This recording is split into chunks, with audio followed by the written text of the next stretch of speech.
In today's political climate, pointing hands, especially towards those who think that someone else harms democracy, is very prevalent, especially to political dynasties. Now, have you ever stopped and think that harming democracy is not because of one party, such as certain parties, or because of a political dynasties, but because of a broken system instead? Now, panels, this is why this house opposes the belief that dynasties bring more harm than good to democracy. Now, we think that the statement is untrue because political dynasties have their advantages in the country, and we also believe that they don't immediately and inherently harm the democracy. With much knowledge and consistency within the dynasty, we believe that these problems that side proposition has served wouldn't occur. Now, in this debate, we're going to be talking in three arguments and also rebuttals. Now, the first argument is that it provides consistency and continuity. Secondly, it is the existence of merit within dynasty still exists. And the last one is that voters still have a fighting chance. Now, before we move on towards the rebuttals and also the arguments, we're going to give out our definitions first. Firstly, democracy. I feel like we all know that democracy means rule of the people, but this house defines democracy as a political system where the people are the one that are in charge, basically from voting systems. And next is dynasties. We define political dynasties as political power that is centered in a family. Now let's move on towards the rebuttals.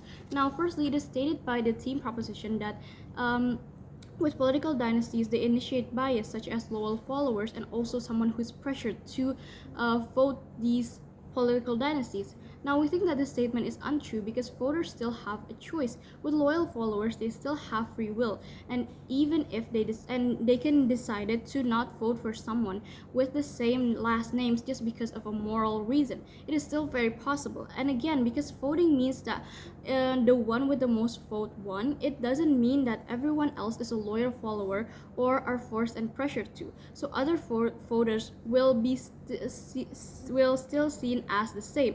Now, next, it is stated that it is hard to criticize when political dynasties happen in a country. Now, the ability to criticize is not whether the politicians are self-made or because it is from a family legacy. It is determined by the system, the freedom of speech of the country itself. Now, next, it is stated that there will be created asymmetrical power in society. Yes, with political dynasties, asymmetrical powers are prone. But have you ever stopped and think about the fact that we can't escape this discussion of asymmetrical power when it comes to politics, whether its actors is a part of political dynasty or not? So political dynasty doesn't immediately link to asymmetrical power. A broken system does. Now, nextly, it is stated that it limits societal democracy within society. We think that this statement is untrue because political dynasties doesn't immediately link to people doing this, and at the end of the day, it is by choice. Many non-dynasties also are linked to limited societal democracy, like driven from fame, such as billionaires, celebrities, military religious leaders, and etc. Now, let's move on towards the arguments. Firstly, it is that they provide consistency and continuity. With the leadership of a political dynasty, most of them usually have the same goal in mind, and even if they are operating in the different fields. When political dynasties values and align with what the people want, then wouldn't it lead to good instead? Now, two reasons why. Firstly, it is that consistency and stability is what is needed for a country. It makes a good foundation. Too much change, even if it is for the better, would cause confusion and also harm towards all actors involved and everyone that is affected by it. Secondly, it is that political figures that are self-made can't really be trusted by the people with concerns over big policy change or maybe a big goal change. With political dynasty, the people know exactly what they are getting. Now, to extend my point even further, I'm going to give an example. Imagine you want to buy a bar of chocolate and you only have two options. One where you're familiar with the brand and you already love it, or the second one which you are not familiar with the brand. Out of convenience and trust, you would choose the one from the brand you're already familiar with, right? And it goes the same way with political parties, which is why political dynasties provide consistency and also continuity.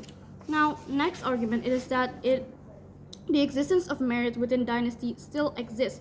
We've already understand that dynasties are within families or clan with the same goals in mind, right? With that in mind, we can see that they obviously would make these candidates or future candidates attain some sort of standards. With political dynasty, concerns over bad reputation will also drive the motivation of merit. Two reasons why. Firstly, it is because they are set up for big responsibilities, they will be put through the best of education and has to attain a certain standards. And secondly, it is that they have a goal to achieve and a reputation to hold. So obviously they will have a better they will try to have a better quality than people who doesn't have the same privileges. And to extend my point even further, I'm going to give you an example.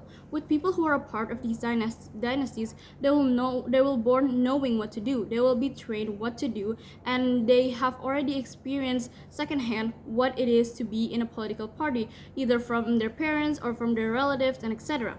Now, with self-made politicians, they don't possess the same education and experience because they might not have the intention of being a politician in the first place, or because they haven't seen what it's like to be a politician. Now, lastly, it is that voters still have a choice. Even when Team Proposition said that voting can be harmed by the fact that there is loyal followers and people who are pressured to vote a certain parties, they can still change their minds. Not all political dynasties are corrupt. Even if they still have changed their minds or are scared because they're pressured to, the voting system is still based on most votes, right? So voters still have a fighting chance.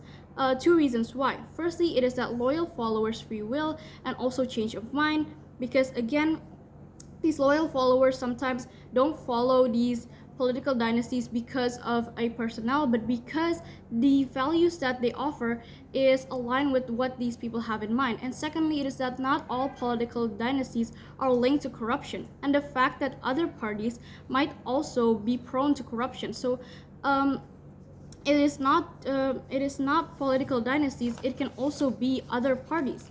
Now, to extend my point even further, I'm going to give you an example. Someone whose loyal followers of political dynasty might change their mind. Most of them, because most of the time these happen, it is not because they favor one personnel again, but from their values and goals that align with what this person have in mind for the country.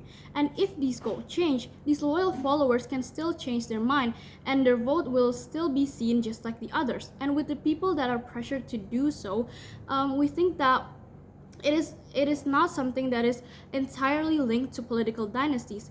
Other political parties can also be doing those type of things. So this begs the next question, or the last question, which is that why do we still stand against this motion? Because there is no evidential link to political dynasties and harm democracies, and also the fact that there's a lot of advantages of political dynasties to countries, such as consistency and also continuity, merit, and also the fact that voters still have a choice and a fighting chance. You must oppose. Thank you.